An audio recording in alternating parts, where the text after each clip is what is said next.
23 orders అయినాయి ఈ వీక్లో.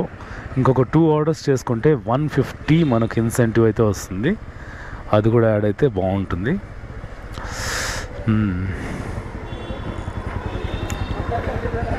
వెంటనే ఆర్డర్ వచ్చింది మనకు, నీలసుందర అంట. వెళ్దాం. జస్ట్ 2.1 కిలోమీటర్స్కి 43 ఇస్తారంట. మా కస్టమర్ అయితే క్యాన్సిల్ చేసేసాడు ఆర్డరు. ఈ ఆఫ్రికన్ అమ్మాయిలు ఇక్కడే వెయిటింగ్ మెట్రో దగ్గర. ఇంకా వస్తున్నారు చూడండి. పోలీసులు ఇప్పుడే వెళ్ళిపోయారు. వీళ్ళ సంతంతా బయలుదేరి వస్తూ ఉంది. కానీ టీ వాళ్ళు ఎవరు కనపడట్లేదు. టీ దొరికితే బాగుంటుండే. చాలా ఎక్కువ అయిపోయింది. చూడు, అట్లా పోలీసులు కనిపిస్తే అట్లా దాక్కుంటున్నారు. ఇక్కడే ఉన్నారు చూడండి పోలీసులు.